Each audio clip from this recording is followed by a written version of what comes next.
Biden വളരെ ആത്മാർത്ഥമായി നടത്തിയിരുന്ന യുക്രൈൻ ഫണ്ടിങ് ട്രംപ് വരുന്നതോടെ നിർത്തലാക്കുന്നു എന്ന റിപ്പോർട്ടുകളാണ് പുറത്തു വരുന്നത്. യുദ്ധത്തിന് വലിയ സഹായമാണ് ബൈഡൻ യുക്രൈന് നൽകിയത്, റഷ്യയുമായുള്ള യുദ്ധത്തിന് എന്നോർക്കണം. ലോകശക്തികളിൽ രണ്ട് മികച്ച പേരുകളാണ് അമേരിക്കയും റഷ്യയും. ഇതിൽ ആരാണ് ഒന്നാമതെന്ന് അമേരിക്കയോട് ചോദിച്ചാൽ അമേരിക്കയെന്നും റഷ്യയോട് ചോദിച്ചാൽ റഷ്യ ഇരുവരും പറയുക.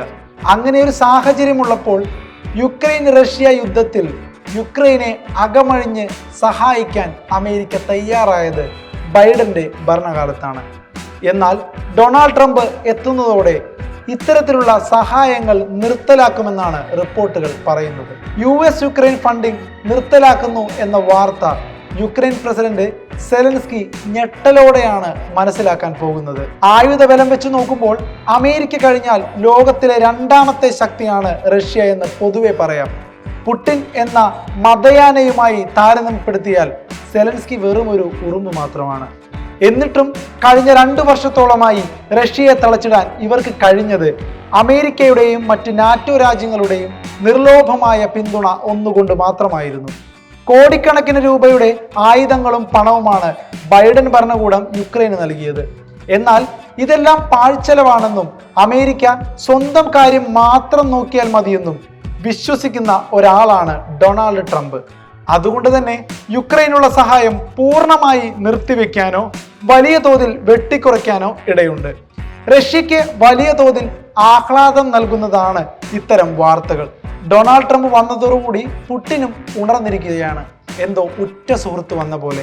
അധികാരം ഒഴിയുന്നതിന് ദിവസങ്ങൾക്ക് മുമ്പാണ് ബൈഡൻ മാരകമായ ATACMS മിസൈലുകൾ റഷ്യക്കുള്ളിൽ പ്രയോഗിക്കാനുള്ള അനുവാദം യുക്രൈന് നൽകുന്നത്. മോസ്കോ 50,000 സൈനികരെ കുർസ്കിലേക്ക് അയച്ചതോടെയാണ് മിസൈൽ പ്രയോഗിക്കാൻ ബൈഡൻ അനുമതി നൽകുന്നത്. വടക്കൻ കൊറിയൻ സൈനികരെയാണ് റഷ്യ കുർസ്കിൽ വിന്യസിച്ചത്.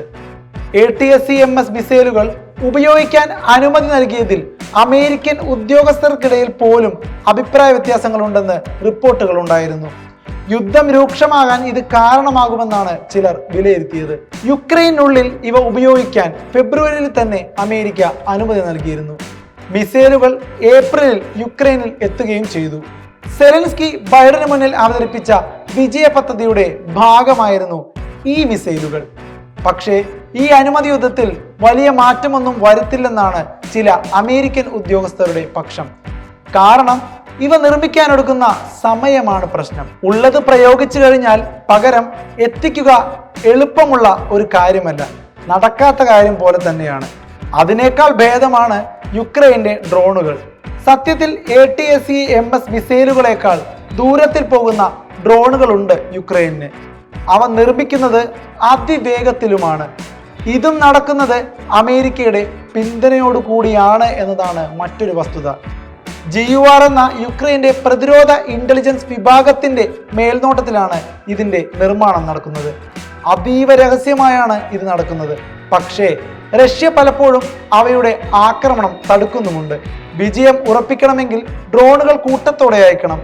റഷ്യയുടെ അതിർത്തി കടന്ന് അമേരിക്കൻ മിസൈലുകൾ പ്രയോഗിക്കാൻ അനുമതി കിട്ടിയാൽ യുദ്ധത്തിന്റെ ഗതി മാറുമെന്നായിരുന്നു യുക്രൈന്റെ പ്രതീക്ഷ. പക്ഷേ ഡൊണാൾഡ് ട്രംപ് അധികാരമേറിയതോടെ യുക്രൈന് പിന്നെ മുന്നോട്ടൊരു വഴിയില്ല. ചിലപ്പോൾ അതുകൂടി മനസ്സിൽ കണ്ടാണ് ജോ ബൈഡൻ മിസൈൽ പ്രയോഗത്തിന് അനുമതി നേരത്തെ നൽകിയത്. യുക്രൈന്റെ ചെറുത്തുനിൽപ്പിൽ ഏറ്റവും നിർണായകമായ non persistent anti personnel land മൈനുകളും നൽകിയിരുന്നത് അമേരിക്കയാണ്. ഒരാൾ അടുത്തു വരുമ്പോൾ തന്നെ പൊട്ടിത്തെറിക്കുന്നവയാണ് ഇത്തരം മൈനുകൾ. ഒരു നിശ്ചിത സമയം കഴിയുമ്പോൾ പ്രവർത്തനരഹിതമാകുകയും ചെയ്യും. യുദ്ധമുഖത്ത് ചാവേർ സംഘങ്ങളെ അയക്കുന്ന റഷ്യൻ രീതിയും തടഞ്ഞത് ഈ ലാൻഡ് മൈനുകളാണ്. 5 or 6 സൈനികർ മോട്ടോർ ബൈക്കിൽ യുക്രൈൻ സൈനികരുടെ ഇടയിലേക്ക് പാഞ്ഞു കയറി സ്ഫോടനം നടത്തുകയാണ് റഷ്യയുടെ രീതി. പക്ഷേ അത് തടയുന്നത് ഈ മൈനുകളാണ്. ഇപ്പോൾ ട്രംപ് അധികാരത്തിൽ വരുന്നതോടെ ഇത്തരം ആയുധങ്ങൾ സപ്ലൈ ചെയ്യുന്നത് ഇല്ലാതാവും. ഫലത്തിൽ റഷ്യ ഇരച്ചു കയറുന്ന അവസ്ഥയാണ് ഇതോടുകൂടി ഉണ്ടാവുക.